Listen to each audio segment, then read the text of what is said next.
त्या साक्षीनं आपण या तरीबेटची मध्ये राजमाता अहिल्यादेवी होळकर संपन्न करतोय आणि या सोहळ्यानंतर मान्यवरांनी इथं हॅलो राजमाता अहिल्यादेवी गोपीचंद पडळकर साहेब यांच्यावर प्रेम करणारे सर्व नेते मंडळी तुम्हा सर्वांचं दरीबेटची नगरीमध्ये हार्दिक हार्दिक असं अभिनंदन आहे. हॅलो हॅलो हॅलो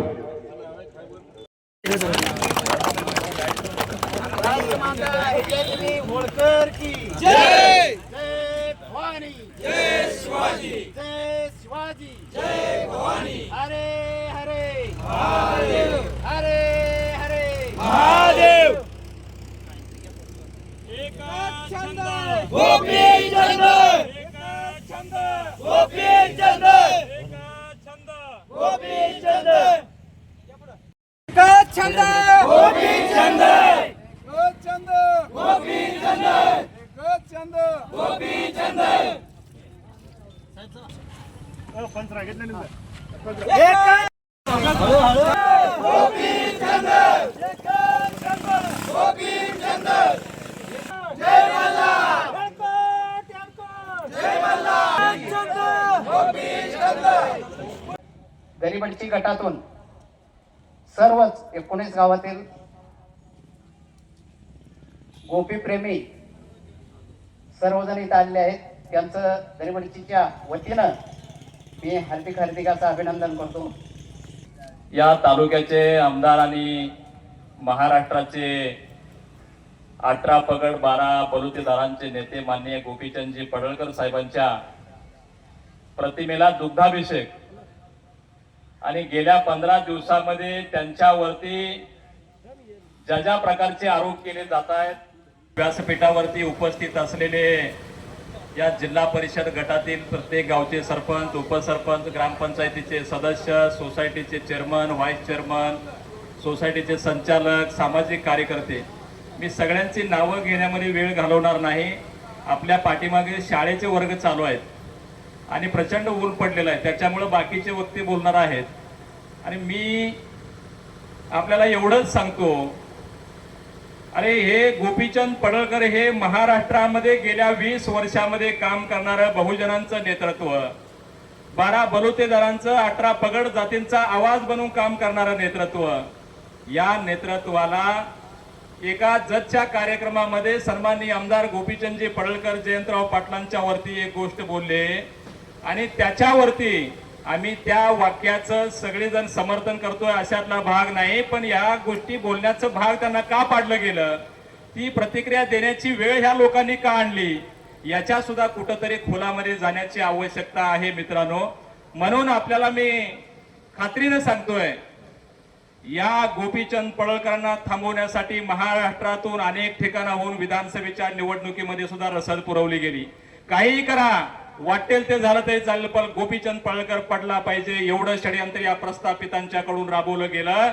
पण तरी सुद्धा तुम्ही आम्ही या बांधावरचे सगळे सर्वसामान्य 18 पगड जातीतल्या लोकांनी या गोपीचंदजी पडळकरांना या जत तालुक्यातून 40,000 मताधिक्यानं महाराष्ट्राच्या विधानसभेमध्ये पाठवलं. आणि ज्या वेळेला हा माणूस आमदार झाला त्या वेळेला ह्या प्रस्थापितांच्या पोटामध्ये गोळा यायला लागला. अरे हा माणूस कारखानदारीवरती बोलतोय, यांच्या बँकांच्या वरती बोलतोय, यांनी हाणलेल्या जमिनीवरती बोलतोय, त्याच्यामुळे ह्याला कुठं थांबवला पाहिजे. काल परवा 2-4 दिवसाच्या पाठीमाग सांगलीमध्ये सगळे महाराष्ट्रातले प्रस्थापित लोक एकत्र आली आणि संस्कृती बचाव कार्यक्रमाच्या नावाखाली हे सगळे टोळे एकत्र आली. अरे मला त्यांना सांगायचं आहे की संस्कृती बचावचा कार्यक्रम होता की तुमच्या चोरांची टोळी वाचवण्याचा कार्यक्रम होता, एवढाच माझा त्यांना सवाल आहे. अरे हा संस्कृती वाचवण्याचा कार्यक्रम नव्हता. ह्यांची दुकानदारी जी बंद पडायला लागलेली आहे ती दुकानं चालू ठेवण्यासाठी आता ही सगळी प्रस्थापित मंडळी एक व्हायला लागलेली आहेत. अरे त्या मुंबऱ्यातनं ठाण्यावरून जे जितेंद्र आव्हाड या सांगलीमध्ये आले होते, त्याच माणसानं अनंत करमुशे नावाच्या एका युवकावरती स्वतःच्या बंगल्यावरती बोलवून ज्याला जी मारहाण केली होती त्यावेळी यांची संस्कृती कुठे गेली होती. अरे हा रोहित पवार आम सभेमध्ये एका ग्रामसेवकाचा बाप काढतो, त्यावेळेला यांची संस्कृती कुठे गेली होती? मनोज जरांगे पाटील मुख्यमंत्र्यांच्या आई बहिणीपर्यंत जातो आणि अनेकांच्या आई बहिणीची बात करतो आणि त्यांना शिव्या घालतो. त्यावेळेला शरद पवार साहेबांना मुख्यमंत्र्याला फोन करू वाटला नाही. अरे गोपीचंदजी पडळकर एखादी गोष्ट बोलली की मग त्यांना मुख्यमंत्र्यांना फोन करावा वाटतो. अरे हे गोपीचंदला कुठेतरी थांबवा हे सांगावं लागतं. भविष्यामध्ये कुठंतरी ह्या माणसाकडून आपल्याला त्रास होणार आहे ह्याची त्यांना जाणीव झालेली आहे. म्हणून हे सगळं षडयंत्र होतंय. अरे हा जतचा कारखाना ज्या सगळ्या आपल्या सभासदांनी आपल्या गळ्यातलं सोनं नाणं गहाण ठेवून शेअर्स भरले आणि सभासद झाले, तो 250 एकरातला कारखाना आज ज्या कारखान्याच्या जमिनीची किंमत 500-700 कोटी रुपये, ज्या कारखान्यावरती बँकेचं 40 कोटीचं कर्ज होतं आणि तो 40 कोटी मधला 40 कोटी या कर्जाची जी रक्कम होती त्या 40 कोटीसाठी 500-700 कोटी ज्या जमिनीची किंमत होतीये आणि ज्या कारखान्याच्या मशिनरीची किंमत 100-200 कोटी आहे, जवळजवळ 1001 कोटीचा कारखाना अरे जत तालुक्यातल्या जनतेचा तुम्ही हाणला आणि म्हणता गोपीचंद पडळकर बाहेरून आलेला आहे. अरे सुरेश भाऊला ह्या तालुक्यामध्ये कुणी आणलं? विलासराव जगतापानं सुरेश भाऊला ह्या तालुक्यामध्ये 2004 ला आणलं आणि 2009 मध्ये प्रकाश अण्णा शेंडग्यांना अख्खी काँग्रेस विसर्जित करून ह्याच काँग्रेसच्या लोकांनी प्रकाश अण्णांना आणलं. मग आता गोपीचंद यांना का टोचतो माहितीये का? अरे गोपीचंद पडळकर यांच्या दुखण्यावरती वार करतो. गोपीचंद पडळकर खरं बोलतोय, त्याच्यामुळे यांना त्रास होतोय. आणि बाकीचे जे आमदार होऊन गेले ते बस म्हणलं की बसायचे, वोट म्हणलं की उठायचे, पण गोपीचंदच्या बाबतीमध्ये तसं होत नाही. म्हणून ह्यांना गोपीचंद पडळकर खुपतायत. मित्रांनो, या सगळ्या गोष्टीचा आपल्याला विचार करायला लागणार आहे. येणाऱ्या काळामध्ये जिल्हा परिषद पंचायत समितीच्या निवडणूक आहेत. ही काय प्रचाराची सभा नाही, पण तुम्हाला सांगतो ज्या ज्या ठिकाणी भारतीय जनता पार्टी आणि गोपीचंदजी पडळकरांचे उमेदवार असतील त्या ठिकाणी जयंतराव पाटील असतील आणि ह्या जिल्ह्यातले सगळे प्रस्थापित नेते त्या उमेदवारांच्या पाठीमाग तन मन धन आणि सगळी यंत्रणा, पैशाची यंत्रणा, जी यंत्रणा लागेल ती त्या उमेदवारांच्या पाठीशी हे उभं करणार आहे. काही झालं तरी गोपीचंद पडळकरांचे उमेदवार निवडून आले नाही पाहिजे, त्याच्यासाठी षडयंत्र आहे. म्हणून माझी आपल्याला विनंती आहे, या सगळ्या षडयंत्राला आणि यांच्या आमिषाला कुठेही बळी न पडता आपल्या नेत्याला आपल्याला ताकद द्यायची आहे आणि त्यांच्या विचाराची माणसं सुद्धा आपल्याला निवडून देणं गरजेचं आहे. म्हणून मी आपल्याला पुन्हा एकदा सांगतोय, या कारखान्याचा विषय आपल्या डोक्यात असू द्या. अहो जयंतराव पाटील साहेब, तुम्हाला जर एवढी संस्कृती आणि संस्कृतीचा पुळका असेल तर आमच्या भोळ्या भाबड्या जत तालुक्यातल्या दुष्काळी शेतकऱ्यांचा कारखाना तुम्ही परत सोडायला पाहिजे. अरे खानदानी राजकारणी आहात ना तुम्ही. 33-35 वर्षे एका मतदारसंघामध्ये निवडून आल्याच्या नंतर गोपीचंदजी पडळकरांनी खरोखरच मंगळसूत्र चोरलेलं होतं का? अरे असले घाणेरडे आरोप तुम्ही 35-40 वर्ष आमदार राहिल्याच्या नंतर सुद्धा त्यांच्यावरती मंगळसूत्र चोर म्हणून जर त्यांना हिणवणार असाल तर गोपीचंद पडळकरांच्या पाठीमाग हा गाव गाड्यातला सगळा 18 पगड जातीतला समाज त्यांच्या पाठीशी ठामपणानं उभं राहिल्याशिवाय राहणार नाही, एवढंच मी ह्या निमित्तानं सांगतो. आणि राहिला विषय विलासरावजी जगताप साहेबांचा, विलासरावजी जगताप साहेब, माझं तुम्हाला जाहीर आव्हान आहे, गेल्या 40 वर्षामध्ये तुम्ही जत तालुक्यासाठी एखादी चांगली गोष्ट केली, याचं नाव सांगावं. अरे बियर बार उघडण्याशिवाय ह्या माणसानं दुसरं काहीच केलं नाही. आता ते गडी म्हणायला लागले संत तुकाराम महाराजांची अभंग म्हणतोय, ज्ञानेश्वर महाराजांची अभंग भाषणामध्ये सांगायला लागलं. आम्ही तर असं म्हणतो, तुकाराम महाराजांचाच अभंग मी सांगेन की बोले तैसा चाले त्याची वंदावी पाऊले, बोले तैसा चाले त्याची वंदावी पाऊले. अरे तुमच्या पोटात एक आणि ओटात एक हे नेहमीच असतं. आणि ह्या 40 वर्षामध्ये जर तुम्ही चांगल्या विचारानं राजकारण केलं असतं तर तुमची पिढी सुद्धा कर्तृत्ववान झाली असती. पोराला उतरवून बघितलं. 2019 मध्ये मित्रांनो कोरोनाचा काळ होता आणि त्या काळामध्ये ह्या महाशयांचे चिरंजीव मनोज जगताप या पंचायत समितीचे सभापती होते. हा माणूस तिथं सोलापूरमध्ये आपल्या घरामध्ये आराम करायचा. अरे तुम्ही किती लोकांना मदत केली त्या कोरोनाच्या काळामध्ये? कुणाला हॉस्पिटल उपलब्ध करून दिलं, कुणाला बेड उपलब्ध करून दिला, कुणाच्या अडचणीला धावून गेला का? फक्त जाती जातीमध्ये भांडणं लावणं, समाजामध्ये भांडणं लावणं, गावागावामध्ये गट तयार करणं, याच्या पलीकडे विलासराव जगतापांनी काय केलेलं आहे असं मला वाटत नाही. म्हणून येणाऱ्या काळामध्ये, अरे अजून विधानसभेची निवडणूक होऊन 1 वर्ष झालेलं नाही, मला सांगायला आनंद वाटतोय, या जत तालुक्यासाठी प्रचार काळामध्ये गोपीचंदजी पडळकरांनी शब्द दिला होता की इथं आरटीओ कार्यालय मंजूर करून आणू, आणि हे आरटीओ कार्यालय आपल्या आमदार महोदयांनी या तालुक्यासाठी मंजूर करून आणलेलं आहे. आणि आरटीओ कार्यालय मंजूर करून आणणे छोटी गोष्ट नाही. एवढ्या अनेक वर्षामध्ये प्रस्थापितांना जे जमलं नाही ते काम हा माणूस करतोय, त्याच्यामुळे ह्यांच्या पोटामध्ये पोटतिडी उठते. आज साधं उदाहरण सांगतो. एवढ्या वर्षामध्ये जर एखादा ट्रान्सफॉर्मर जर जळाला तर त्या गाडी भाड्यानं करणं, त्या अधिकाऱ्यांना फोन करणं, सगळ्या अधिकाऱ्यांना पैसे देणं, आणि एवढे सगळे प्रकार चालायचे. आणि महिना 2-2 महिने टीसी आपल्या शेतामध्ये बसायची नाही. ज्या वेळेला गोपीचंदजी पडळकर आमदार झाले त्यावेळेला त्या गाडीला साधं भाडं द्यायला लागत नाही, त्या अधिकाऱ्याच्या पाया पडायला लागत नाही. आज जर टीसी जळली आणि आज आपण त्यांना एक साधा मेसेज केला तर दुसऱ्या किंवा तिसऱ्या दिवशी त्या शेतकऱ्याच्या शेतामध्ये येऊन टीसी बसते. हा कामातला फरक आहे. मग हे गोपीचंदजी पडळकरांच्या कामावरती बोलत नाहीत, त्यांना विनाकारण बदनाम करायचं, खोट्या केसेसमध्ये अडकवायचं आणि ह्या पद्धतीने ह्यांची बदनामी करून ह्यांना थांबवायचा प्रयत्न करायचा. पण या सगळ्या प्रस्थापितांना माझं सांगणं आहे, अरे गोपीचंद पडळकर हा महाराष्ट्रातला वाघ आहे, तुमच्या बाबाला सुद्धा घाबरणार नाही. म्हणून माझी आपल्याला विनंती आहे, सगळ्यांनी आपण घराबाहेर पडणं गरजेचं आहे. येणारा काळ सुद्धा रात्र वैर्याची आहे. अरे जे 2-2 पिढ्यांची ह्यांचे वैर होते ते फक्त आणि फक्त आता गोपीचंद पडळकरांना थांबवण्यासाठी हे एकत्र आलेले आहेत. तुम्ही आम्ही ह्यांच्या आमिषाला बळी न पडता आपल्याला पुढच्या काळामध्ये काम करावं लागणार आहे. आणि अजून बाकीचे काही व्यक्ती आपल्याला मार्गदर्शन करतील. या ठिकाणी येथून पुढच्या काळामध्ये गोपीचंदजी पडळकरांच्या पाठीशी आपण ठामपणाने उभं राहू, एवढाच मी आपल्याला शब्द देतो आणि थांबतो. जय हिंद, जय महाराष्ट्र. धन्यवाद. आज पांढरेवाडीतील श्रीमंत तांबे म्हणा, हिंदूराव शेंडगे आणि इतर मान्यवरांच्या नेतृत्वाखाली सन्मान्य गोपीचंद पडळकर साहेबांचा दुग्ध अभिषेक करण्याचा कार्यक्रम मागाशी संपन्न झाला. आणि आज दरिबडजी जिल्हा परिषद गटामध्ये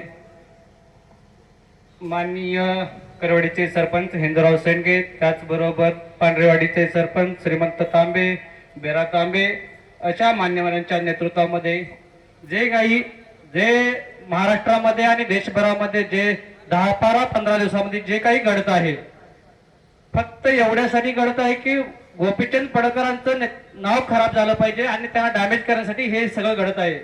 पण मित्रांनो, आपण सर्वांनी हे लक्षात घेतलं पाहिजे आणि समजून घेतलं पाहिजे की ह्या महाराष्ट्रामध्ये बहुजनांचं एक नेतृत्व आहे, माननीय गोपीनाथ मुंडे साहेब.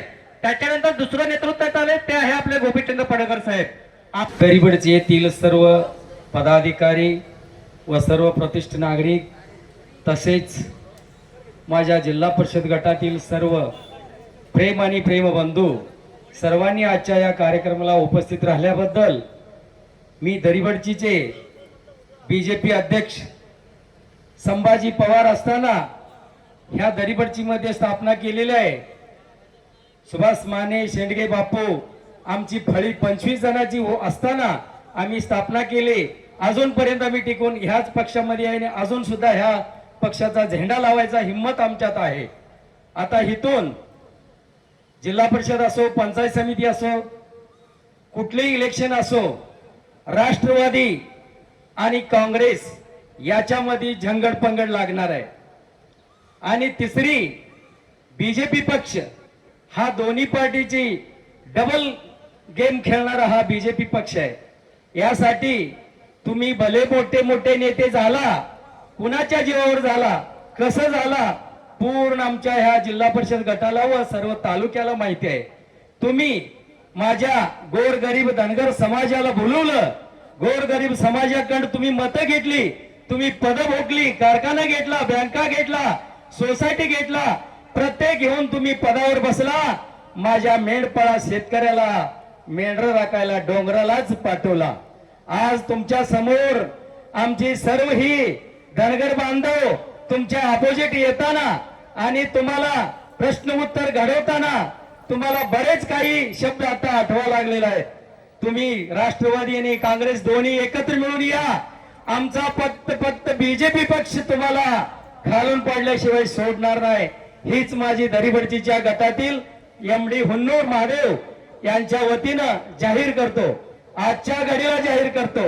आणि याच बरोबर गोपीचंद आमच्या तालुक्यात कसा येतो, काय येतो, कुठल्या पद्धतीने येतो हे सुद्धा सर्व त्या नेत्यांना सगळं माहिती होतं.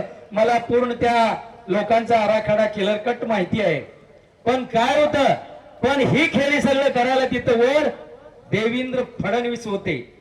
देवेंद्र फडणवीस काय करत होते, जत तालुक्याचं नियोजन काय चाललंय काय नाही, एक दिवशी बीजेपी मध्ये करायचं, एक दिवशी काँग्रेस करायचं, एक दिवशी राष्ट्रवादी करायचं, असं करून करून आमच्या भोळ्या बाबड्या सर्व शेतकऱ्यांना व सर्व धनगर समाजांना याड लावून ठेवलं आणि यांच्या भावाभावामध्ये तक्रार केली, भांडण लावली आणि तुमचा फायदा त्यांनी घेतली, त्यांनी घेऊन त्यांनी पूर्णपणे त्यांच्या पदावर बसली. ह्याचा आता आपण आमच्या छातीमध्ये लिहून घ्यायचा आहे, आमच्या कपाळामध्ये लिहून घ्यायचं आहे. शेवट तुम्ही बीजेपी एकच गट राहिलो पाहिजे, हे एकच माझं विनंती आहे. आपल्या दरीबडजीच्या भैरवनाथाच्या आशीर्वादानं आणि माळिंगराच्या आशीर्वादानं, आपल्या दसऱ्याच्या निमित्तानं, या जय भवानी तुळजामाताच्या निमित्तानं आज आमच्या गावामध्ये गोपीचंद पडळकर यांचं दूध विकास झाला. याच्यासाठी मी जास्त आता बोलू शकत नाही, बरेच व्यक्ती बोलणार आहेत. बरेच आमच्या गावातील कार्यकर्ते व प्रतिष्ठित नागरिक सर्वांनी उपस्थित राहिल्याबद्दल माझा धन्यवाद आहे. सर्वप्रथम सर्वांना नमस्कार. नीम का पत्ता कड़वा है, गोपी विरोधी बड़वा है. तुम सब एक साथ बोलेंगे तो बहुत बड़ा मजा आएगा. ये आवाज जयंत पाटिल को जाना चाहिए. नीम का पत्ता कड़वा है, गोपी विरोधी बड़वा है. सर्वप्रथम भारतीय घटनेचे घटनाकार डॉक्टर बाबासाहेब आंबेडकर, अखंड हिंदुस्थानाचे आराध्य दैवत राजे छत्रपती शिवाजी महाराज, अहिल्याबाई होळकर, ज्या ज्या महामानवांनी मानवजातीच्या कल्याणासाठी आणि ही राजघटना चालवण्यासाठी, संविधान घडवण्यासाठी, ते देश स्वतंत्र होण्यापर्यंत आपल्या प्राणाची आहुती दिली, त्या सर्व महामानवांना मानाचा मुद्रा करतो, वंदन करतो, प्रणाम करतो. सन्मान्य व्यासपीठावर उपस्थित सर्व कट्टर भारतीय जनता पार्टीचे कार्यकर्ते व माझे सर्व सहकारी मित्र आणि तसेच आताच रमेश देवर्षी, माझे राजकारणाच्या आधीचे मित्र आणि आताचे सरपंच म्हणून सहकारी मित्र, तुमचं अभिनंदन करतो. आणि तसेच माझे राजकारणाचे मार्गदर्शक म्हणून किंवा माझा बॉस विरापा तांबे, सरपंच व शिरमा तांबे आणि बाकीचे हिंदुराव शेळगे माझे मित्र, डॅशिंग सरपंच, आणि तसेच माळे अण्णा आहेत, सगळ्यांची आपले सिद्धनाथचे अण्णा आहेत. सगळ्यांची नावं घेण्यासाठी म्हणजे वेळ फार कमी आहे आणि मला सगळ्यांची नावं जर काही माहित नाही, त्यासाठी माफी असावी. व सर्व भारतीय जनता पार्टीचे सर्व गोपी सैनिकांनो, तरुण तडफदार कार्यकर्त्यांनो व माझ्या सर्व सहकारी मित्रांनो, बांधवांनो, आज आपण आपला अमूल्य वेळ काढून एवढ्या उन्हा तानामध्ये एवढा विशीर आमचे शब्द ऐकण्यासाठी इथे तुम्ही थांबल्याबद्दल तुमचं सर्वांचं मनापासून हार्दिक हार्दिक अभिनंदन करतो, आभार व्यक्त करतो. मित्रांनो, आज आपण इथे दुग्ध अभिषेक अभिष्ट चिंतन जसा सोहळा असतो का नाही, त्या कार्यक्रमासाठी व आपल्या भारतीय जनता पार्टीच्या एका वजनदार नामदार आमदारांच्या दुग्ध अभिषेक सोहळ्यासाठी आपण इथे सर्वजण उपस्थित आहोत. अर्थात महाराष्ट्रातील एक महाराष्ट्राची गर्जना म्हणून, जिथे ना मर्दांना स्थान नाही तिथे मर्दानगीचा आवाज उठवणारा म्हणून, ज्यांच्याकडे आपण बघतो ती आपली आन बान छान आणि आपल्या छत्रातली हिंमत व मनगडातली ताकद म्हणून आपल्या ज्याच्यावरती जीव वाळतो ते आमदार गोपीचंद पडळकर साहेब यांच्या स्वाभिमानाला ठेच लावणाऱ्या नामर्दांना धडा शिकवण्यासाठी आणि वीट का जवाब पत्थर से देण्यासाठी आज इथं आपण उपस्थित आहोत. मित्रांनो, हत्ती चाले बाजार, कुत्ते भोके हजार, हे गाणं आहे, तुम्हाला माहित आहे. शेठचं आम्हाला अजून आमंत्रण आलं नाही बोलण्यासाठी, तरी भाषेची तारतम्यता पाळून बोलतोय. कारण का, त्यांनी संस्कृत महाराष्ट्राची सभा लावली आणि कशी बोलले याची महाराष्ट्र चिंता करते की संस्कृत अशी असते का महाराष्ट्राची. तर आम्ही तर ती सभा लावली नाही, पण आम्ही शेठच्या स्वाभिमानाला कुणीतरी गालबोट केलं याच्या संदर्भात आपल्याला बोलायचं. त्यासाठी एक गाणं माहिती आहे तुम्हाला, पळणार पळणार पळणार, जळणार जळणार जळणार, अजून जळवायचं, माग फुकणाऱ्या कुत्र्याला बिस्किट टाकून आपण पुढे पुढे जायचं. धन्यवाद धन्यवाद. पोकळ बांबूला असं तोडून हवेत खोलायचं, कारण गोपी बोलते तो सबको बोलते. त्यासाठी मित्रांनो तुम्हाला महत्वाचं सांगतो, डायलॉग बाजी करायला टाइम नाही, मला ऊन लागालाय आणि इथं मागची तापा लागली माझ्यावर.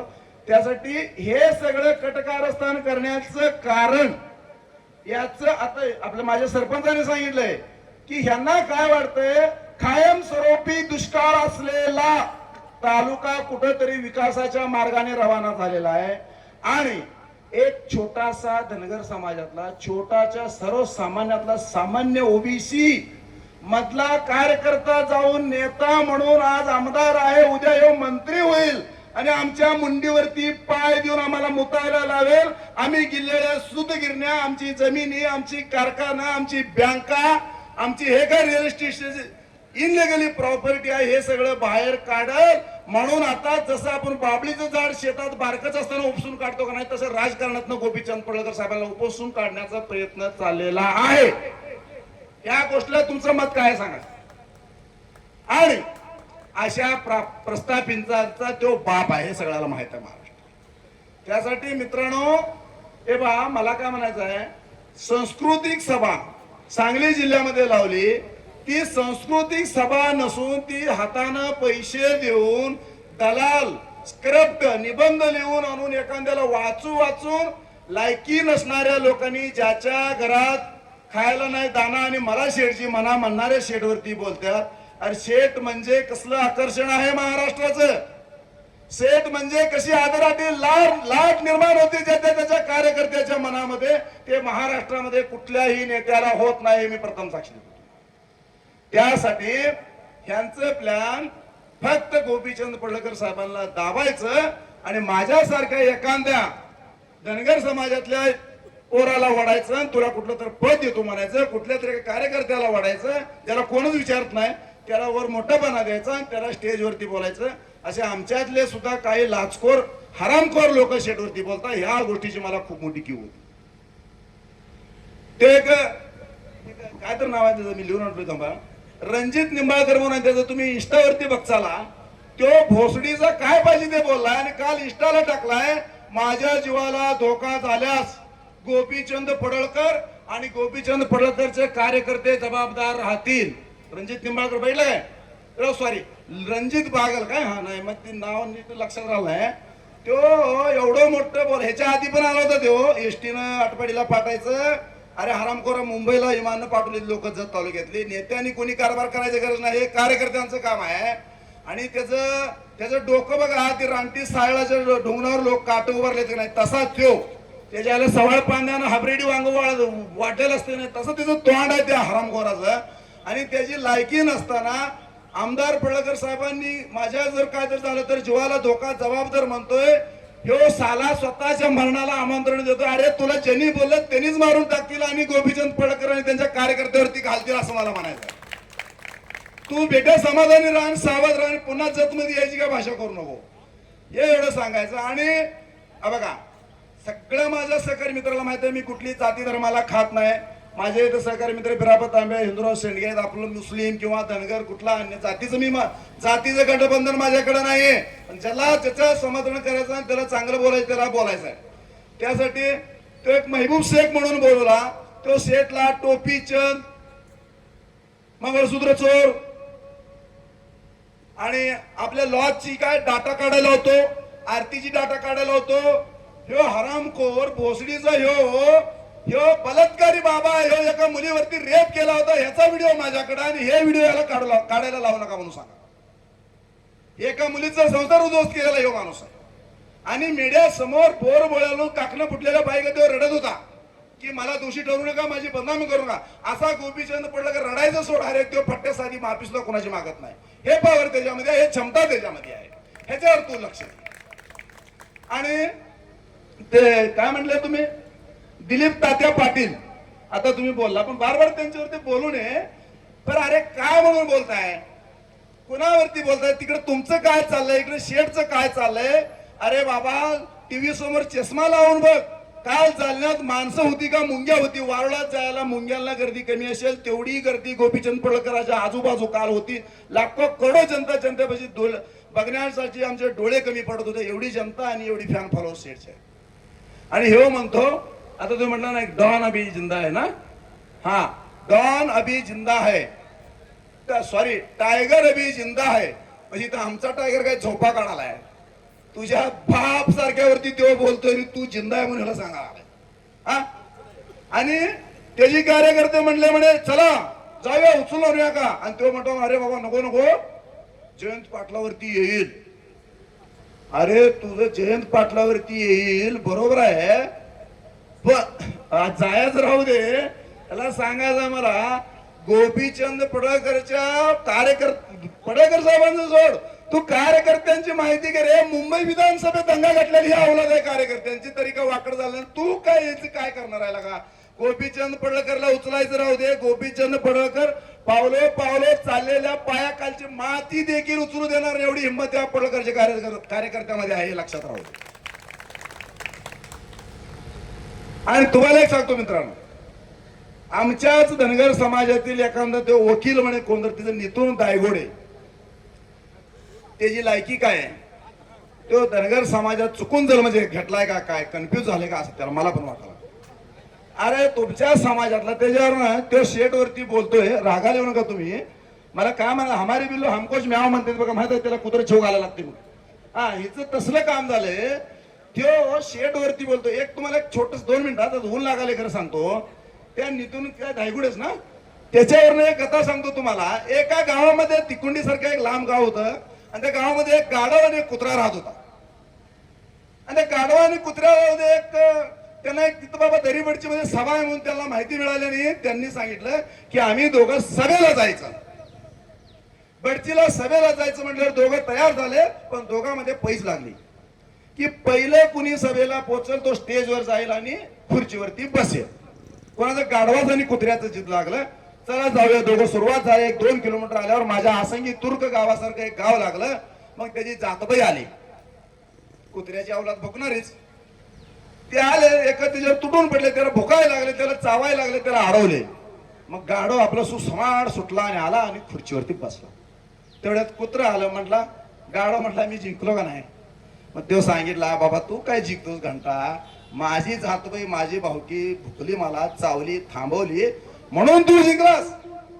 असं आमचे काही हरामखोर लोक दुसऱ्यांच्या खाली वागतात म्हणून गाढवाला खुर्चीवरती बसवायची वेळ आपल्याला आला. मित्रांनो, आपण सगळेजण राजे छत्रपती शिवाजी महाराज यांच्या मातीमध्ये जन्म घेतलेली माणसं आहोत, यांच्या प्रेरणा आपण वागणारी माणसं आहोत, त्यांचे संस्कार आपण बाळगणारी माणसं आहोत. त्यासाठी राजे छत्रपती शिवाजी महाराजांनी सांगितलंय तुम्ही संघटित व्हा, संघर्ष करा, एकत्रित या आणि लढा. ते आकाशातून लढा किंवा जमिनीतून लढा किंवा पाण्यातून लढा, पण लढा आणि जिंका. हे जिंकणाऱ्या काळाची गरज आहे मित्रांनो, आणि आपण सर्वजण एकत्र येणाऱ्या काळाची आता सध्याला गरज आहे. असल्या कुत्र्यांना बाजूला करून तुम्ही सर्वजण आपला समाज, आपला काय असेल ते कार्यकर्ता, नेता, पदाधिकारी, जो वंदनीय पक्ष प्रमुख असले त्यांचं रिस्पॉन्स करायचं, आणि आपण सर्वांनी एकत्र येणाऱ्या काळाची गरज आहे. राजकारणात येऊन माणसं काय कमवतात, कुणी पद कमवतं, कुणी प्रतिष्ठा कमवते, कुणी पैसा कमवतं, पण गोपीचंद पडळकर साहेबांनी एकच कमवलेलं आहे. या अखंड महाराष्ट्रामध्ये लाखोंचा करोडोंचा जनसमुदाय ही त्यांची पार्टी आहे, त्यांची प्रॉपर्टी आहे. मित्रांनो तुम्हाला सांगायचं, एवढ्या क्षमतेचा आमचा कार्यकर्ता नेता आहे.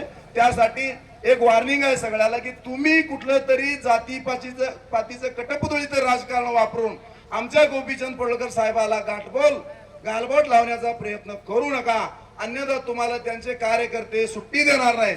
कारण का या महाराष्ट्रामध्ये संपूर्ण एखाद्या जिल्ह्यात तालुक्यात नव्हे तर संपूर्ण महाराष्ट्रामध्ये प्रत्येक गावात 4-4 ग्रामीण भागात खेड्यात त्यांचे कार्यकर्ते आहेत. पत्रकार मित्रांनो जाऊ दे जबरदस्त हे व्हिडिओ, पण ते कार्यकर्ते 4-4 कार्यकर्ते आहेत, पण 4-4 कार्यकर्ते असे आहेत की ती 4 कार्यकर्ते त्या गावात भरून उरलेले आहेत त्यांच्या गावामध्ये, आणि असे कार्यकर्ते त्यांच्या मागे असल्यामुळं त्यांना कुणी छेडायची तुम्ही ताकद करू नका. आणि कुठल्या तरी हांडग्या बांगड्या घातलेल्या बांडगोळा आणून आमच्या सारख्या मर्द मावळ्यावरती तुम्ही बोलायला लावू नका, हे सर्वांना विनंती आहे. आणि दुसरं, ते जे अवधूत वडार जे मूर्त झालेला आहे त्यांना मात्र जे कोणी दोषी असेल त्यांच्या पोलीस यंत्रणांनी कठोर शासन करून त्यांचा तपास पूर्ण करून त्यांच्या तपासामध्ये जो कोणी दोषी आढळेल त्या दोषीला शिक्षा झालीच पाहिजे, हे माझी पोलीस प्रशासनाला कळकळून विनंती आहे. एवढं बोलतो आणि इथंच थांबतो. जय हिंद, जय महाराष्ट्र. आमचे आसिंगीचे सरपंच यांनी आपलं उत्कृष्ट असं मनोगत व्यक्त केलं. एक धडाडीचा नेता आहे मंडळी. आणि सर्व मान्यवर जे स्टेजवर बसलेत, आमचे बापू असतील, आताच आलेले मुचंडीचे आमचे देवरू साहेब असतील, आमचे माळे अण्णा, आमचे शेंडगे साहेब, आमचे सगन मासाळ असतील, सगळंच तुम्ही जे बसलाय तुम्हाला सर्वांचं मंडळी आभार आहे. एवढ्या उन्हामध्ये तुम्ही बसताय. कसं आहे मंडळी, राजकारण करावं पण कुणीही कुणाबरोबर बोलताना त्याचे मान सन्मान ठेवावा, जरूर ठेवा. लहान मोठं ओळखायला शिका. काय झाली परिस्थिती बापू, घरोघर पुढारी झालं. मी एक कवी आहे, सांगतो बा, घर घर पुढारी झालं, सारं गावच नासून गेलं. घराघरामध्ये पुढारी झाला आणि सगळं गाव नासून गेलं. येते गावात 2 टाइम जत्रा, त्या जत्रेला कारभारी 17. मटणाचं वरण केलं, मटणाचं वरण केलं, सारं गावच नासून गेलं. आता तुम्ही म्हणणार मटणाचं वरण कसं केलं? एकटा म्हणतोय जास्त शिजवू नका रे, दुसरा म्हणतोय शिजव, दुसरा एकटा येतोय चटणी कमी घाल, तिसरा म्हणतोय चटणी घाल, लेकरा बाळ खायला येते. काय सगळ्या खिचडी झाली आणि मटणाचं वरण केलं. म्हणून काय करायचंय, राजकारण करा. जो कोणी आपला हिताचा निर्णय घेतोय, जो कोणी आपली काम करतोय, तो नेता आपला कोणत्याही पक्षाचा असू द्या, आपल्या हितासाठी आपल्याला एखादं संकट आलंय, त्या संकटासाठी एखादा धावून येतोय, फोन केला की येतोय. कोणत्याही पक्षाचा असू द्या, कोणत्याही जातीचा असू द्या, कोणत्याही धर्माचा असू द्या, तो आपला माणूस. लक्षात ठेवा. मी पांढरेवाडी जन्मलोय दादा, माझं रक्त पांढरेवाडीचं आहे, पण दरीबडचीत 25 वर्ष राहतोय. ते रक्त कधी मी वर आणलं नाही सरपंच साहेब. नाही सगळ्यांनी सांगू द्या, माझा शेंडगे बापू सांगू द्या, बापू बिरू आमचे श्रीमंत साहेब आहेत, तुमच्या सहवासामध्ये वाढलो. पण ते रक्त ज्यावेळी माझ्यावर संकट येतंय त्या वेळेस ते रक्त मी बाहेर काढले आणि आता मी शांतीनेच बसलोय. मला काय देणं घेणं नाही. मी एक कलाकार आहे. काँग्रेस असो की जनता असो दे कोणतीही पार्टी, फक्त एकच आशा ही मोठी, गरीबाला मिळावी रोटी. येता मतदान भुरू भुरू, असली कसली र तुमची तुरू, गल्ली बोळात भाषण सुरू. आज हित तर उद्या तिथं, कितीही फिरतेली कार्टी, फक्त एकच आशा ही मोठी, गरीबाला मिळावी रोटी. गरीबाला रोटी देणारा, गरीबाला न्याय देणारा नेता असावा. आणि तो माझ्या स्वप्नातला नेता म्हणजे आदरणीय गोपीचंद पडळकर साहेब म्हणायला हरकत नाही. धन्यवाद आहे. बघा म्हणजे पण झालाय विषय काय, सगळ्यांना सांगतो की एक उदाहरण सांगतो. म्हणजे काल मी ती सभा बघितली की वसंतदादा आणि राजाराम बापू ह्यांचा वाद मला वाटते सगळ्यांना माहिती आहे का? हाय का नाही? हाय का नाही? हाय ना? पण आज वर्षानुवर्ष असलेला वाद फक्त गोपीचंदला संपवण्यासाठी परवा एका स्टेजवर आली का नाही आली? हॅलो, मग मला काय म्हणायचं आहे, फक्त गोपीचंदला रोखायचं आहे त्यांना. कारण का जे 15 वर्षात जत तालुक्यात जे झालं नाही ते 7 महिन्यात विकास कामाचं चालू आहे. आज यांच्याकडे मुद्दाच नाही. जे विरोधक आहेत त्यांच्याकडे आज मुद्दा नाही कुठला की ह्या मुद्द्यावर बोलावं आणि गोपीचंदला थांबवावं. कुठला मुद्दा नाही. लक्षात ठेवा, जी 5 वर्षात विकास कामं झाली नाहीत ती मला वाटते गेल्या 15 दिवसात विकास कामाचं उद्घाटन झालंय. हे सगळी मंडळी तिथं होती उद्घाटनला, होता का नाही? हॅलो, प्रत्येक गावात आज काम पोहोचलंय. आज 5 वर्षे, त्याच्या अगोदर 5 वर्षे, त्याच्या अगोदर 5 वर्षे, मग पुढच्या पाठीमागचे 15 वर्षे काढा, म्हणजे 30 वर्षे तर झालं. जे 30 वर्षे गावागावात आमदाराचा निधी पोहोचला नव्हता, तो निधी आज या 7 महिन्यात प्रत्येक गावात एक बोर्ड लावलाय कामाच्या उद्घाटनचा. लावलाय का नाही लावलाय सांगा? लावलाय का नाही लावलाय? मग ते थांबवायचं. मग आज याच्यावर करायचं काय? हा मुद्दा जर विकासात जर हा माणूस मागं पडत नसेल, भाषणात मागं पडत नसेल, निधी आणायला मागं पडत नसेल, मग हिला खवायचा कुठं, आता अडकवायचा कुठं? आणि नेमकं ते प्रकरण झालं. जे इंजिनियर आहे त्यांनी आत्महत्या केली, त्या इंजिनियरला न्याय मिळावा. ज्यांनी केलं त्यांनीच तीन दंगा केला. कुणी सुरुवात केली? हॅलो, येते का? ऐकायला येते? होय नाही तर काय ते सांगा. हा, सुरुवात तिने केली का? कारण ती प्रकरण थांबलं पाहिजे, त्यांचं होतं ना. आणि पोलीस प्रशासनाला आमची विनंती आहे ह्या सगळ्या स्टेजवर बसलेल्या सगळ्या माणसांची विनंती आहे की त्याची योग्य चौकशी व्हावी, ह्याबद्दल दुमत नाही, आणि जो दोषी आहे त्याच्यावरती कारवाई व्हावी. पण जर विकास काम होत असताना एवढी धमक पाहिजे विरोधकांच्यात, पण आज विकासाची पण वाहवा करायची तयारी ठेवा, नसतं रोकायची तयारी ठेवू नका. आज हे चाललंय, विकास चाललाय, त्याचं कुठेही बोट नाव म्हणजे नावं ठेवायला बोट ठेवलं नाही त्या माणसाने कुठं. म्हणतो ते आता तिकडे झरायला जावं लागतंय, हे सकाळी उठलं काय ते दिसतंय, मग तिने बोलायच कुणावरती. आज पाठीमागचे आमदार असतील, खासदार असतील, जेवढ्या फेऱ्या 5 वर्षात झाल्या नाही त्या, तेवढ्या फेऱ्या 7 महिन्यात झालत्या सेटच्या. झाल्या त्या का नाही झालत्या? मान्य आहे का नाही तुम्हाला? तुम्हाला मान्य आहे का नाही? वेगळं काय नाही. मग हे विकास करायला आलंय, भविष्यात काळामध्ये हे आपल्याला ऐकत नाही, मग कुठं तर काय धागादोरा गावतोय का बघायचं आणि तिथं धागादोरा तोडता येतोय का बघायचं, हे चाललंय. मी बाकी काय विषयावर बोलत नाही.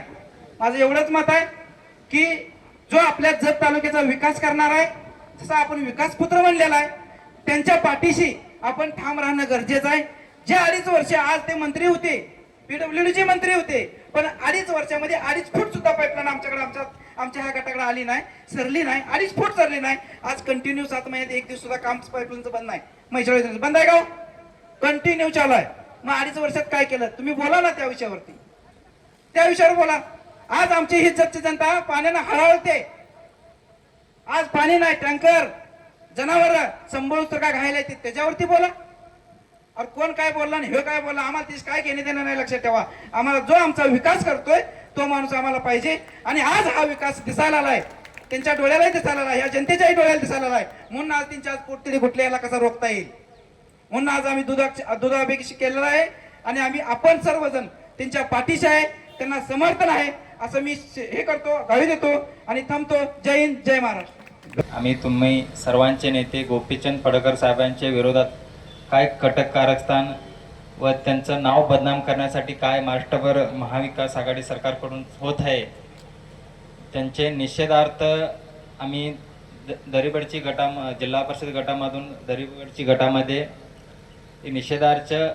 त्यांचे निषेध करून आमचे नेते गोपीचंद पडळकर साहेबांचे फोटोला दुग्ध अभिषेक करण्यासाठी आलेले सर्व व्यासपीठावरील सर्व मान्यवर व पुढं बसलेले गोपीचंद पडळकर साहेबांवर प्रेम करणारे गोपी भक्त व पत्रकार मित्रांनो, आता